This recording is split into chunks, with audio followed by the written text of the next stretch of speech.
Ya, Assalamualaikum warahmatullahi wabarakatuh. Waalaikumsalam warahmatullahi wabarakatuh. Selamat malam, para pemirsa Studio Rakyat MER, Manajemen Ekonomi Rakyat Digital. Pada channel ini bersama saya, Dito Aditya atau dipanggil Kak Dito, saya akan berbincang-bincang dengan penemu konsep MER. Dalam hal ini adalah Bapak Cakti Indra Gunawan PhD. Nah, beliau juga Ya.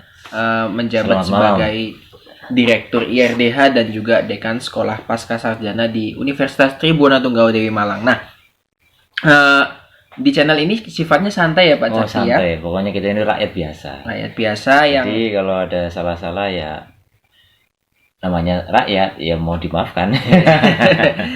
ya, Yang penting kita memberi kontribusi untuk bangsa Indonesia oke. dan rakyat Indonesia pada khususnya dan umat manusia pada umumnya.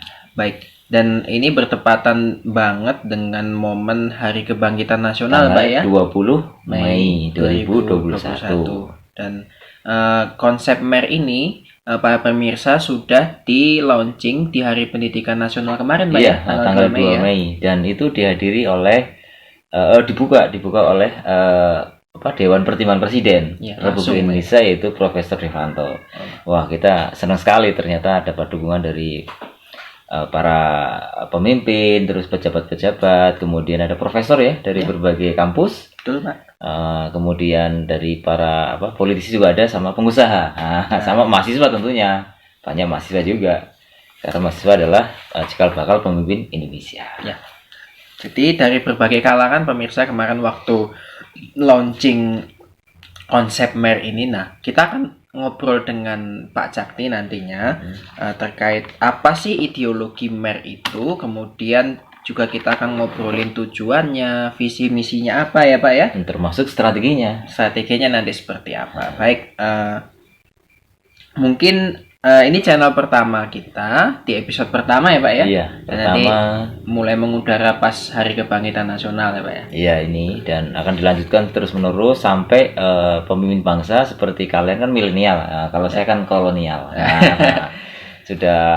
Udah lama jadi kita kolonial. Kalau ini para mahasiswa generasi penerus adalah milenial, di mana kalian adalah yang akan memimpin negara ini di masa yang akan datang.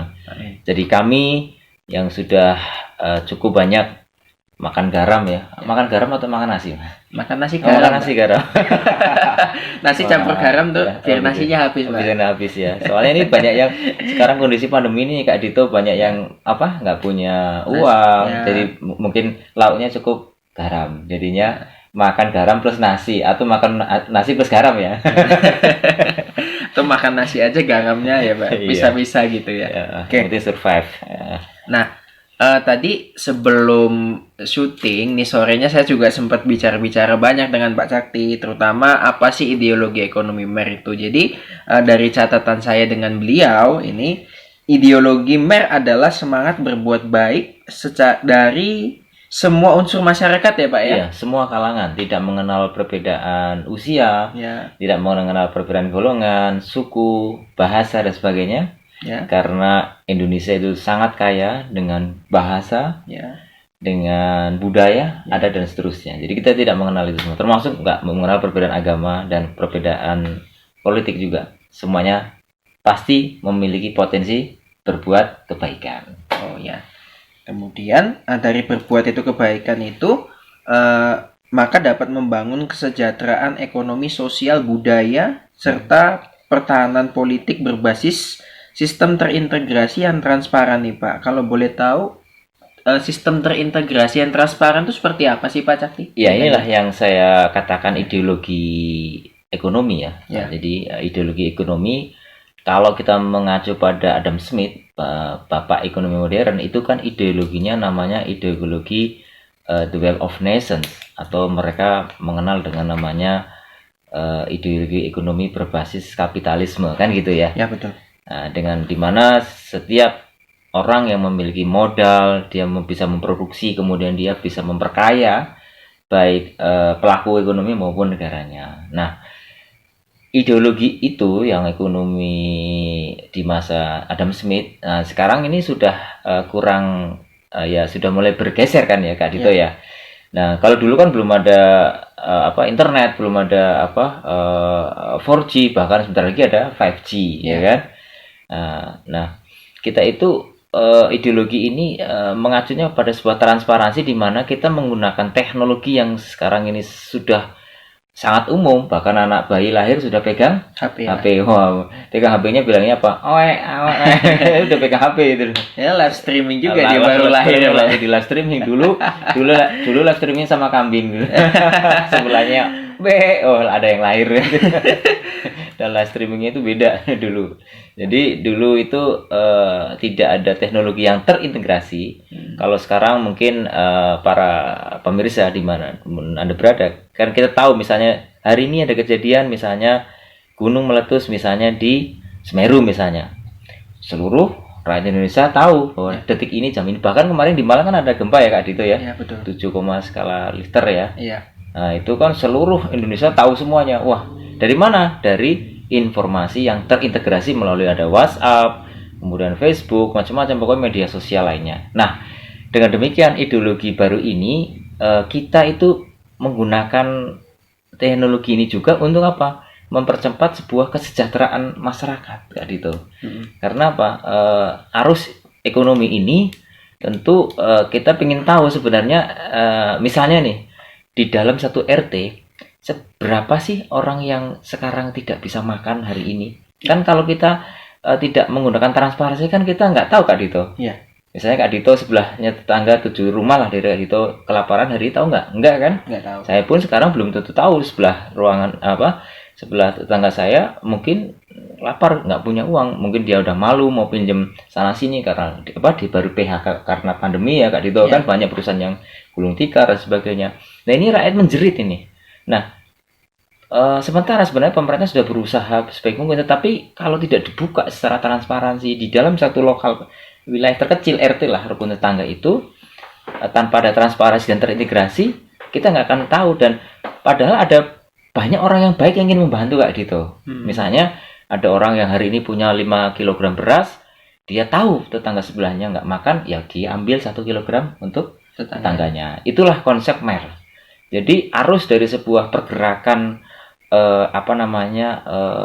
ekonomi dalam hal ini adalah ekonomi sosial ya.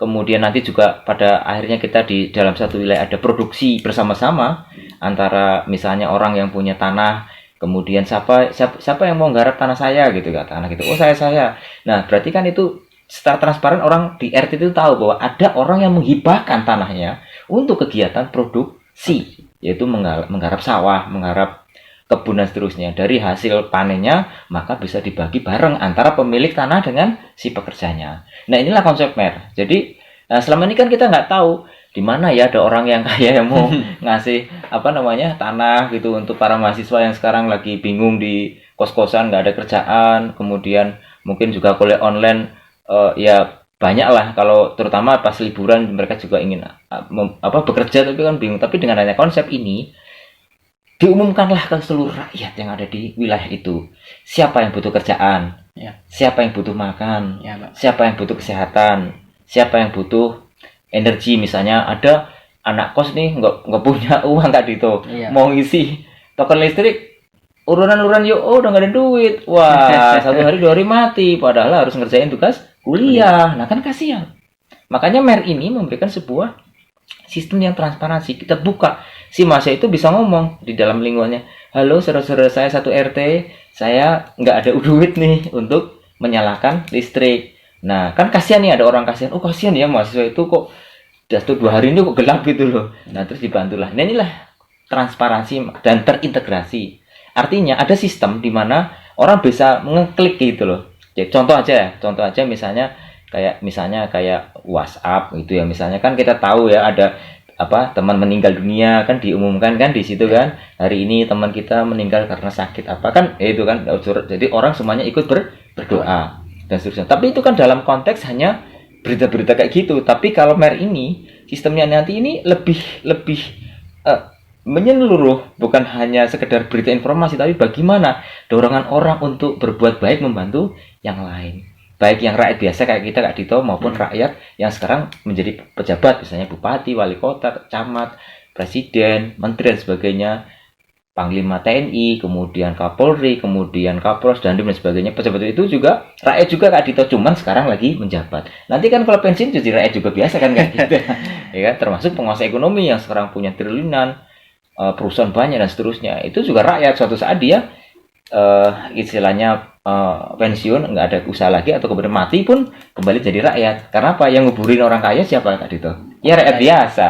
Kecil. Nah makanya studio rakyat ini adalah kita rakyat biasa yang ingin memberikan sumbangan kontribusi bukan hanya untuk rakyat biasa, tapi kita untuk para pejabat, untuk para penguasa ekonomi, tapi kita motivasi, kita buat suatu gerakan baru, ideologi baru ekonomi, itu saling bantu dengan keterbukaan, transparansi tadi. Oke, masih seru perbincangan saya dengan Pak Cakti, tapi nanti akan kita lanjutkan setelah serial-serial berikutnya. serial berikut ini ya. Jangan kemana-mana, tetap di Studio Rakyat Mer. Oke. Manajemen Ekonomi rakyat.